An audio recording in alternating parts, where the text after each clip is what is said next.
అలాంటి చిల్లర బజారు భాష ఏదైతే ముఖ్యమంత్రి నుంచి మొదలు పెడితే దుర్మార్గమైన మా పార్టీలో గెలిచి ఆ పార్టీలో ఉన్న ఎమ్మెల్యేలు వాడుతున్నారో అది భరించలేక తెలంగాణ యువత తరఫున మేము అడుగుతుంటే, తెలంగాణ యువతకు 2 లక్షల ఉద్యోగాలు ఇవ్వాలని మేము అడుగుతుంటే మమ్మల్ని ఆ బజారు భాషలో తిట్టించిన ఈ దిగజారుడు ముఖ్యమంత్రి, ఈ దిగజారుడు దివాలాకోరు ప్రభుత్వాన్ని ఇవాళ అభిశంసించాలి. తెలంగాణ యువత కొట్టాలి. ఎందుకంటే ఎక్కడికక్కడ కాంగ్రెస్ లో నిలదీయాలి. ఏమైంది ఈ 2 లక్షల ఉద్యోగాలను అడగాలి. నేను అడుగుతా ఉన్నా, రాహుల్ గాంధీ దమ్ముంటే రా అశోక్ నగర్, దమ్ముంటే అశోక్ నగర్ కి రా, ఇక్కడికి వచ్చి చెప్పు నువ్వు ఇచ్చిన జాబ్ క్యాలెండర్ కరెక్ట్ అని చెప్పు. రేవంత్ రెడ్డి దమ్ముంటే రా, సెక్యూరిటీ లేకుండా నువ్వు మేమందరం వస్తాం అశోక్ నగర్ కోదాంపా. అక్కడికి వచ్చి ఒక్క పిల్లగాంతో చెప్పి, ఒక్క తమ్ముడితో, ఒక్క చెల్లెతో చెప్పి ఈ 8 నెలల్లో నీ కాంగ్రెస్ ప్రభుత్వం ఒక్క ఉద్యోగం ఇచ్చిందని చెప్పి వాళ్ళతో చెప్పి మేమందరం రాజీనామా చేసి అక్కడనే పెట్టి పోతాం. వాస్తవం ఏంది? ఇప్పుడే పల్లా రాజేశ్వరరెడ్డి గారు చెప్పినట్టు మందికి పుట్టిన బిడ్డలు మా బిడ్డలు అని చెప్పుకుంటూ ఇవాళ కేసీఆర్ ప్రభుత్వం ఇచ్చిన 30-40 వేల ఉద్యోగాలు కాగితాలు మాత్రం నువ్విచ్చి ఇవాళ డ్రామా ఏదైతే ఆడుతున్నావో రేవంత్ రెడ్డి, నేను అందుకే అంటున్నా, నీది డ్రామా కాకపోతే, నీది అబద్దం కాకపోతే, నువ్వు ఇచ్చిన ఉద్యోగాలు నిజమే అయితే నువ్వు వస్తావా, నీ రాహుల్ గాంధీ వస్తాడా?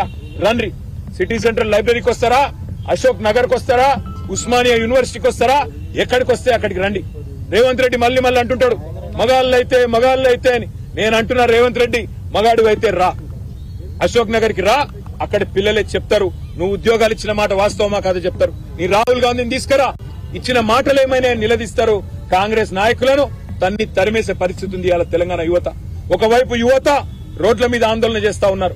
నిన్న రాత్రి దిల్సుఖ్ నగర్ లో జీవో నంబర్ 46 సవరించాలని వేలాది మంది పిల్లలు రోడ్డెక్కినారు. మరొక వైపు ఇవాళ 1800 మంది మాజీ సర్పంచులు ఇవాళ తమ బిల్లులు విడుదల చేయాలని చెప్పి సెక్రటేరియట్ ముట్టడిస్తే వారిని తీసుకుపోయి అరెస్ట్ చేసి పెట్టినారు. మా నాయకులు హరీష్ రావు గారు, వారి నేతృత్వంలో మా కొంతమంది శాసనసభ్యులు వారంతా అక్కడికి పోయినారు. నేను ఇవాళ ఈ ప్రభుత్వాన్ని డిమాండ్ చేసేది ఒకటే, మభ్యపెట్టి ఎక్కువ కాలం మీరు నడపలేరు.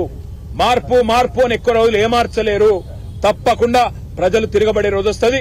ముఖ్యంగా మీరు ఎవరితోనైతే గోక్కోకూడదో వాళ్లతో గోక్కుంటున్నారు, తెలంగాణ యువతతో, తెలంగాణ పిల్లలతో. మీకు తెలుసు 2 లక్షల ఉద్యోగాలు బోగస్ అని తెలుసు, మీరిచ్చిన జాబ్ క్యాలెండర్ బోగస్ అని తెలుసు. అయినా తెలిసి మళ్లీ పిల్లల్లో ఇవాళ ఉద్వేగాల్ని రెచ్చగొట్టే విధంగా లేని ఒక వాతావరణాన్ని నిర్మాణం చేసే ప్రయత్నం మీరు చేస్తా ఉన్నారు. మీ క్యాలెండర్ బోగస్, అందులో ఉద్యోగాలే లేవు, అందులో తారీఖులు తేదీలు తప్ప ఏమీ లేదు.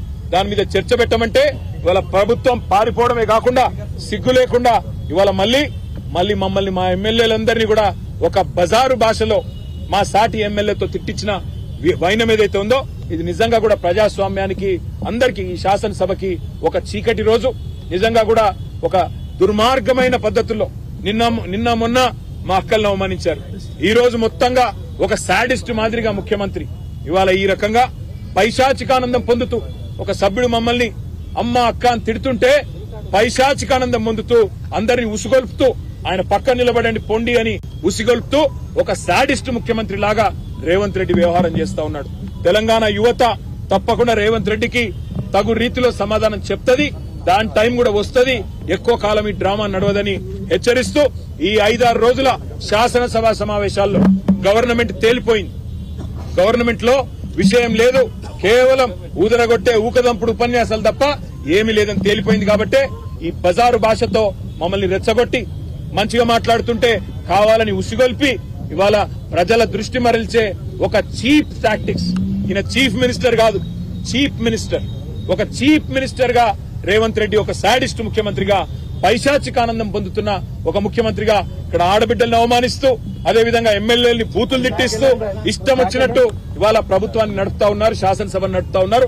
అందుకే మేమందరం అక్కడ నిరసన చెప్పి బయలుదేరి ఇక్కడికి వచ్చి గన్ పార్క్ దగ్గర మా గౌరవ శాసన మండలి సభ్యులు, శాసనసభ్యులు, మా ప్రతిపక్ష నాయకులు శాసన మండలిలో మసూనాచారి గారు,